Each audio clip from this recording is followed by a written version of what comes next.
eu começo essa aula sobre uberização e o futuro do trabalho com um caso prático sobre uma família, um casal que divide o mesmo carro para trabalhar como motorista de aplicativo e eles só se encontram na garagem, porque eles fazem uma jornada de 12 horas cada. Então, ele entrega o carro para ela entrega o carro para ele e o casal não se vê. Me parece um caso extremo, mas que não é completamente fora da curva dentro da dinâmica de uberização. E acho que qualquer discussão sobre capitalismo de plataforma, sobre uberização, precisa passar por uma sensibilização a respeito da condição dessas pessoas, sabe? De como essas pessoas vivem. E esse me parece um caso muito triste, né? Uma família que se encontra só na hora de trocar de lugar na garagem. Bom, a partir disso, eu vou tentar dar elementos para vocês compreenderem o fenômeno e entenderem, acima de tudo, que a banca do Einstein, eu falei muito mais disso lá na aula, etc., mas ela coloca para vocês uma separação, né? A banca do Einstein propõe o seguinte, que vocês abordem, de um lado, se existe uma perda de direitos trabalhistas e de outro, se o que vale a pena mesmo é a autonomia do trabalhador. Então você vai ter que optar entre essas duas coisas, mas eu expliquei isso mais direitinho lá. Bom, então vamos lá. Vamos falar um pouquinho sobre alguns termos técnicos importantes. Então, primeiro, o que é economia de compartilhamento? Então, a economia de compartilhamento é a criação de mercados virtuais. Então, o melhor exemplo disso para mim é o Mercado Livre. Você precisa comprar alguma coisa, você tem uma plataforma que conecta um vendedor a um consumidor. Isso é basicamente economia de compartilhamento. Então, é a universalização do mercado capitalista. Por que eu falo em universalização? Porque você consegue comprar coisas que antes você não conseguiria, você teria de ir à loja, ou é um vendedor do Nordeste, ou é um vendedor de um lugar longe, distante. Então ele universaliza mercados para conectar essas duas pontas. Existem vários tipos de economia de compartilhamento.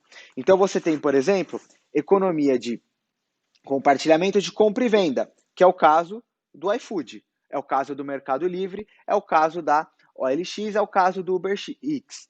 Você tem um bem, você quer vendê-lo, você quer passar adiante, você vai lá e coloca numa plataforma. Existe também economia de compartilhamento com plataformas de prestação de serviços.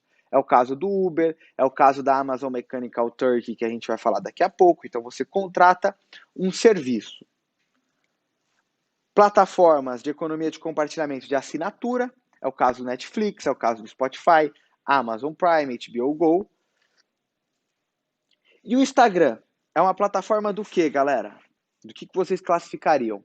Lembrando da nossa aula de internet, o Instagram e o Facebook são plataformas de publicidade. Olha que loucura, né?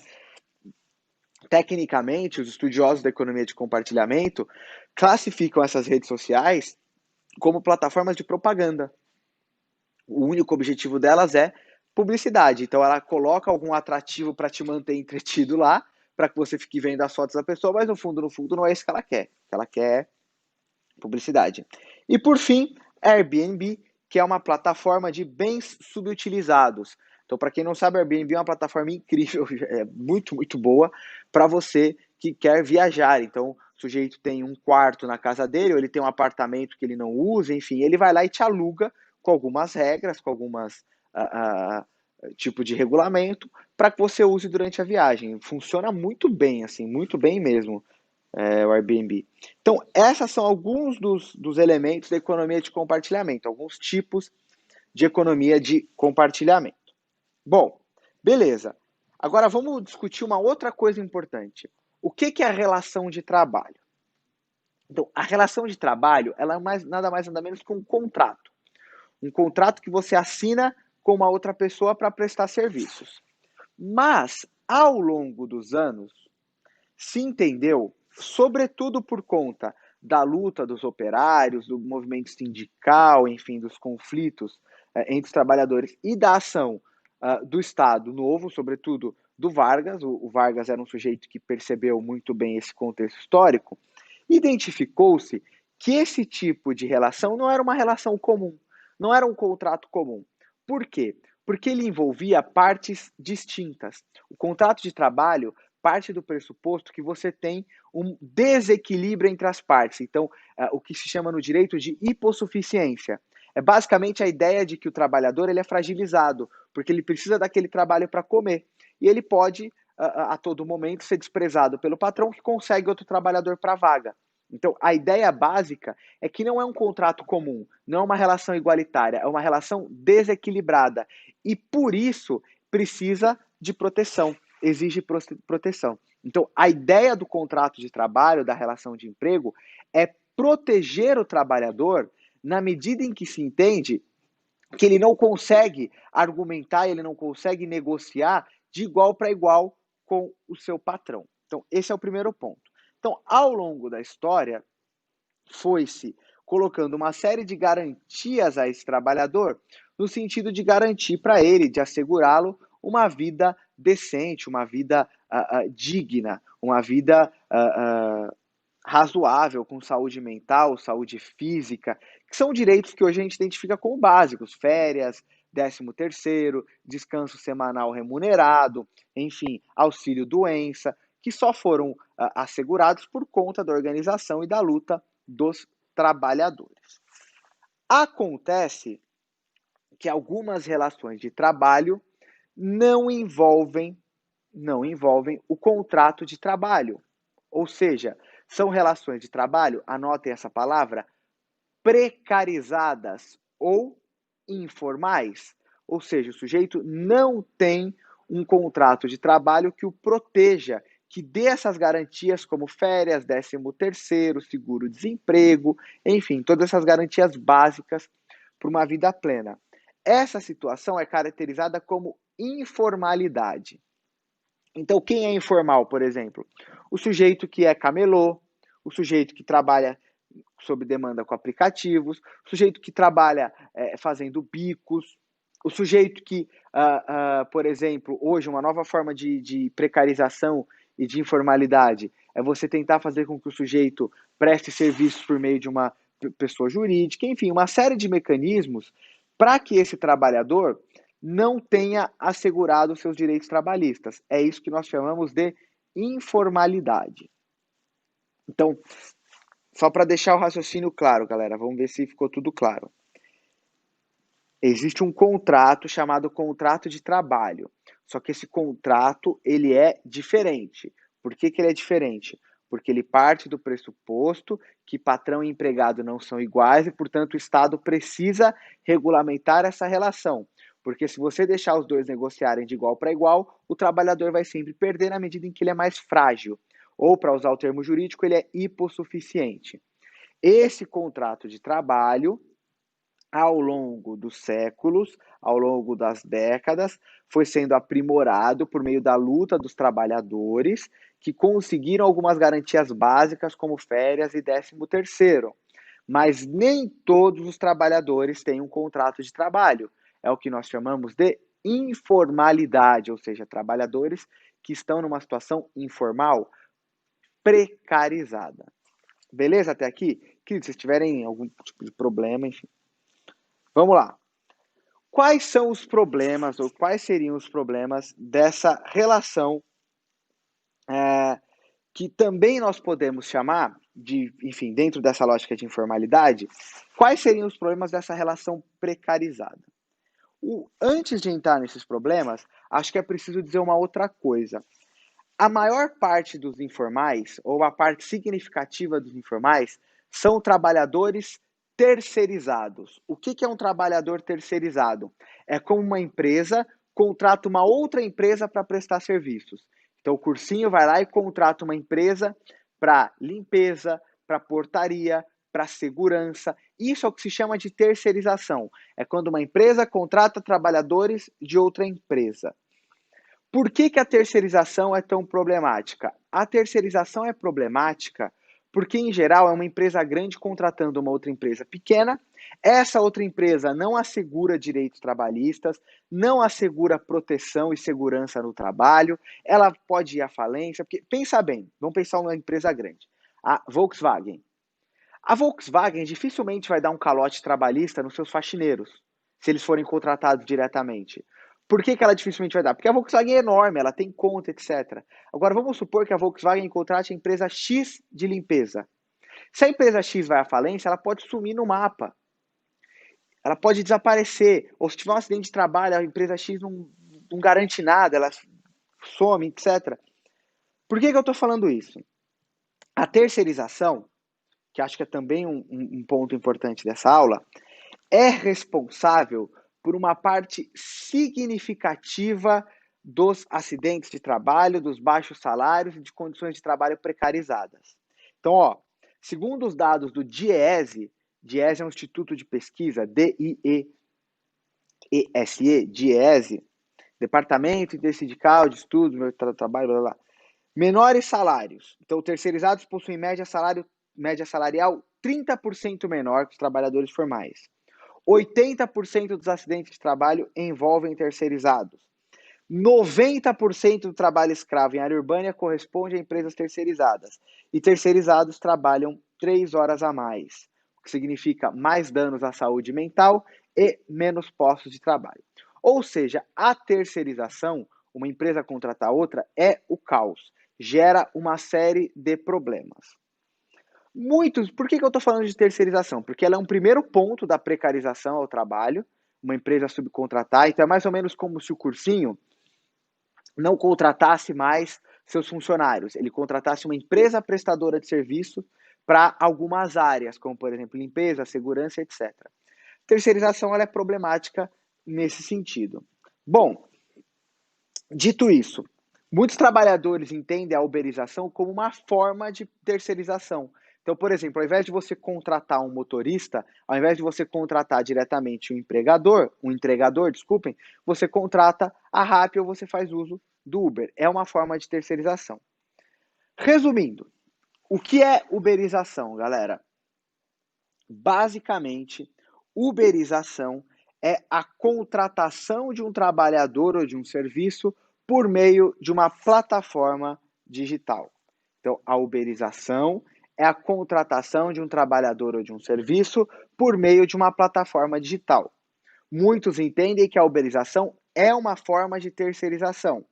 E, por fim, uberização pode ser utilizada também num sentido pejorativo, como forma de precarização das relações de trabalho. Então, muita gente utiliza o termo uberização, gosta do termo uberização, como sinônimo da precarização das relações de trabalho. Beleza? Até aqui, acho que está indo para entender de maneira mais tranquila.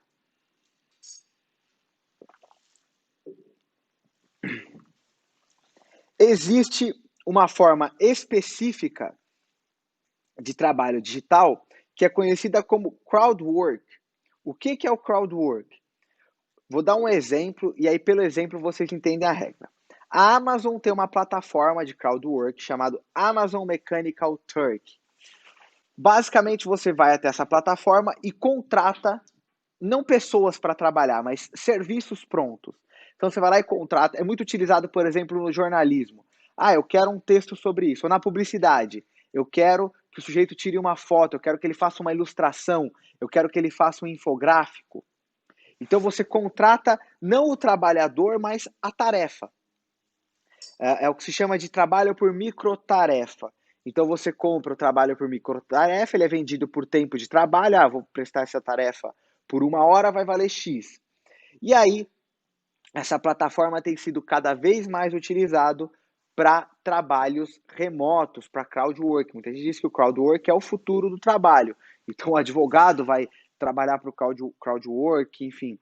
Uma série de profissões têm trabalhado para o crowdwork, inclusive profissões de reforma. Eu vou contratar o sujeito para consertar minha pia, para isso, para aquilo. Existem plataformas de crowdwork para limpeza. Enfim, então o crowdwork acaba sendo uma tarefa, uma relação muito grande. Qual que é a relação entre esse contexto que a gente está falando e o neoliberalismo? A relação é o seguinte, galera. A relação de emprego, ela é uma forma do Estado regulamentar as relações de trabalho. O neoliberalismo defende que o Estado não interfira, então ele deixa com que as pessoas se resolvam. O resultado, informalidade, precarização, porque na lógica neoliberal de desregulamentação, o Estado não tem que interferir nisso. Então, existe sim uma relação direta entre neoliberalismo e informalidade. Beleza? Vou dar aqui, galera, alguns exemplos de crowdwork que vocês conhecem. Para quem gosta de esportes americanos, consegue perceber uma quantidade enorme de dados, né? Os esportes americanos, eles têm muita estatística. Então, por exemplo, eu gosto muito de NFL. Cara, eles têm estatísticas do tipo, escolhi bem a priori uma foto do mito Patrick Mahomes. Cara, eles têm estatística tipo, o jogador nunca venceu um canhoto no terceiro ou quarto jogando fora de casa.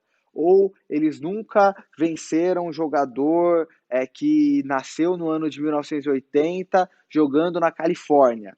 Por quê? Porque eles têm pessoas que ficam contabilizando esses dados, fazem uma base de dados gigante, e aí você cruza esses dados para chegar em dados bizarros. Tipo, você consegue ter dados muito específicos, porque você tem numa plataforma de Excel, numa planilha de Excel gigante, milhares de variáveis. Destro, canhoto, o estado, o dia, o horário, o tempo do jogo, a pontuação. Então você vai cruzando isso, você tem milhares de dados. Isso acontece também no futebol. Essa imagem aqui é aleatória, tá? Eu escolhi aleatoriamente essa imagem, não sei porquê, mas do futebol, por exemplo. Você pode escolher. Tem um caso interessante, teve uma matéria da Piauí que me assustou bastante. Essas empresas de crowdwork, que trabalham por plataforma, elas contratam funcionários na África e cedem tablets para esses funcionários para eles ficarem vendo jogos. Então o sujeito lá, ele ficava vendo jogos da segunda divisão do campeonato sueco, desde a década de 70 até hoje. E aí ele tem no tablet um dedo, um botão para, por exemplo, marcar posse de bola. Então se a posse de bola está com o Corinthians, ele fica segurando o botão do Corinthians. Aí quando vai para o Chelsea, ele segura o botão do Chelsea para marcar a posse de bola. E aí ele marca quem tocou na bola, se foi lateral, quantos laterais. Então, esse tipo de estatística é feito por crowdwork. É um sujeito que fica trabalhando o tempo inteiro naquilo, fazendo aquele tipo de trabalho manual ultra mega burocrático. Então, a gente acha que algumas coisas são digitalizadas, mas ainda não.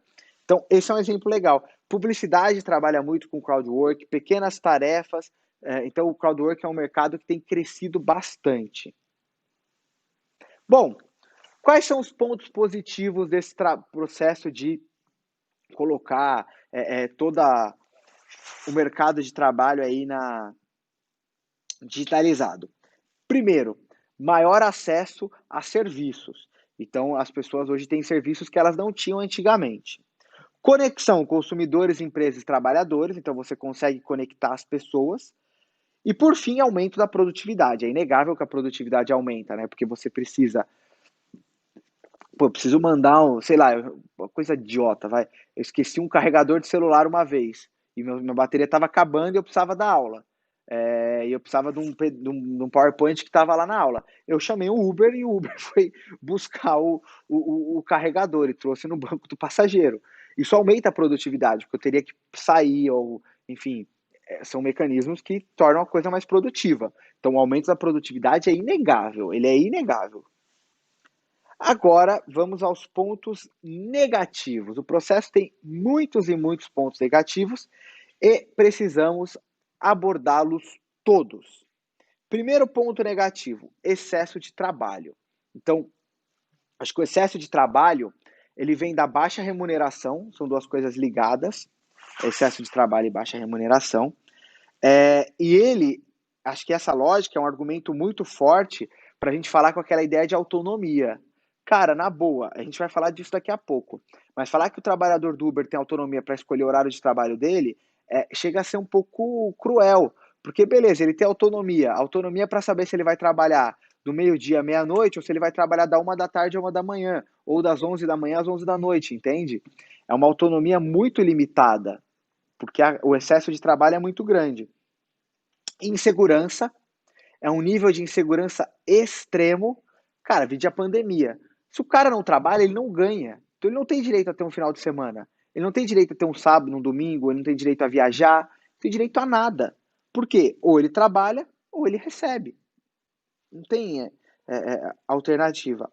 E uma outra coisa que a gente não percebe é o isolamento social.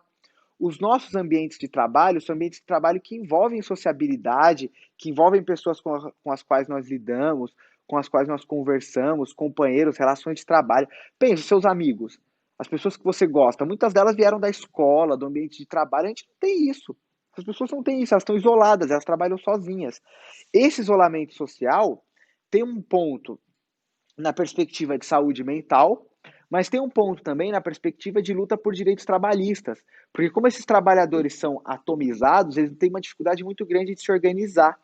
Agora está começando a surgir um movimento, que até vai ter uma paralisação dia 1º de julho aí, enfim, o movimento deles. Bom, vamos lá. Você tem total liberdade para argumentar no seu texto, você tem total liberdade para caminhar para onde você quiser, da maneira que você quiser, mas eu vou adotar uma linha aqui de crítica à uberização. Repito, você tem total liberdade, você não vai ser cancelado se você for contra o Uber, enfim, talvez até seja no Twitter, né? Mas eu prefiro adotar aqui uma leitura crítica, me sinto mais confortável com ela. Você tem total liberdade, não estou impondo nenhuma visão de mundo, estou só expondo e estou sendo claro que eu estou tendo um lado, assim, acho que é importante isso. Não vejo problema em se adotar lado, o problema é você não ser honesto. É falar, não, é isso, pronto e acabou, só tem essa visão de mundo. Não, o mundo é complexo, tem vantagens, expus as vantagens aqui, o processo tem vantagens, nós fazemos uso dessas vantagens, não é um demônio, um monstro, mas eu tenho algumas problematizações a serem feitas. Primeira problematização é o seguinte, a Uber, a Rappi, o iFood, não são plataformas que só conectam o sujeito ao trabalhador, não é só uma conexão. Por quê? Muita gente argumenta, não, mas a plataforma só conecta. Mentira, a plataforma manda, a plataforma trabalha como um chefe. Apesar dele não ter um chefe direto que o subordina, use essa palavra, subordinação, a palavra técnica do direito do trabalho, ela é importante. Apesar de não existir esse chefe direto que subordina, que manda, você é controlado por um algoritmo. O que é um algoritmo, antes de tudo, né? É uma sequência lógico-matemática para resolver problemas e tomar decisões. Então, o algoritmo é um programa que é pré-determinado para dar respostas XYZ. Então, a busca do Google, o feed do Twitter, ele tem respostas e existe um algoritmo que controla, que gerencia esse trabalhador. Então, determina o valor das tarifas, a tarifa tem aumento, diminuição, determina a prioridade, qual trabalhador ele vai chamar, qual ele não vai, determina o valor, determina a corrida, determina uma série de coisas. Então, existe sim uma subordinação. Então, não é só uma plataforma neutra, imparcial que conecta as pessoas. Ela subordina e ela manda no trabalhador. Segundo ponto. Esse segundo ponto eu não tinha parado para pensar. Na minha humilde opinião, é o argumento mais forte para caracterizar a uberização e para caracterizar uma relação de trabalho. Que argumento é esse? É o argumento da liberdade de escolha, que é o feitiço voltando contra o feiticeiro. Então muita gente argumenta, não, mas ele tem autonomia, Uber só liga, é uma relação... Beleza, então vamos radicalizar o livre mercado. Se é uma relação de livre mercado, se você não quer que tenha direito trabalhista, se você quer que haja liberdade, é fundamental que as plataformas deem duas liberdades aos trabalhadores. Primeira, eles determinam o preço. Segundo, eles determinam se querem ou não pegar a corrida. Porque é muito fácil falar em livre mercado só para um lado. O trabalhador ele não pode escolher o preço. Cara, é uma coisa básica do livre mercado, eu negocio o preço. O trabalhador do Uber tem que ter direito de negociar o preço dele. Ponto, é simples, eu estou pedindo livre mercado. Não, não quero, acho que esse preço é baixo, eu vou te vender por R$ 20 a corrida. Não é livre mercado? E segundo, ele tem que ter o direito de recusar a corrida. Ele nem sabe qual é a corrida. Ele tem que ser informado da corrida e aceitar aquele negócio. Agora, se a Uber impõe a corrida e impõe o valor, você vem falar de livre mercado? Não é livre mercado. Então, se a gente quiser tratar como uma relação autônoma, de autonomia e de igualdade, precisa ser de igualdade para os dois lados. Beleza, a Uber acha que não tem que pagar direitos trabalhistas, que tem liberdade, tranquilo. Então deixa o sujeito determinar preço e deixa ele escolher corrida. É o básico para você conseguir falar em livre mercado, senão é hipocrisia. E por fim, para caracterizar e para mostrar que a Uber não é um sistema neutro e só conecta, a Uber tem um sistema de avaliação. Esse sistema de avaliação é super problemático em N sentidos, porque ele não dá direito de defesa ou o direito de resposta, de contestação para os trabalhadores. Não existem critérios claros e já há pesquisas de mestrado que indicam um recorte racial nas notas. Então, trabalhadores negros, imigrantes, trabalhadores árabes tendem a ter nota muito menor a depender do espaço geográfico. E não só o recorte racial, mas também o recorte de gênero. Então, mulheres têm notas menores no Uber. Então, por conta de sexismo puro e desregrado. Então, o sistema de avaliação precisa existir? Precisa, mas ele precisa ser melhor discutido. Então, se a Uber avalia, se a Uber determina corridas, determina preços, se a Uber gerencia o trabalho do cara, mandando ele para uma corrida ou para outra, colocando ele espera, ela não é só uma plataforma, ela subordina o trabalho dele. Tranquilo, gente? Então, acho que essa primeira parte da aula foi uma primeira parte bem reflexiva sobre uberização, muita informação, né, muita polêmica, enfim, muita coisa acontecendo. E agora a gente parte para uma segunda parte da aula, que é sobre transformações do mercado de trabalho. E eu queria que você assistisse essa aula pensando na sua vida, pensando no seu futuro. Porque esse mercado de trabalho que eu vou debater aqui é o seu mercado, é o meu mercado de trabalho, é o seu, é um mercado de trabalho que em menos de 10 anos vai estar posto aí para gente. E essas transformações do mercado de trabalho, elas são fundamentais. Por quê? Porque elas vão determinar o seu futuro.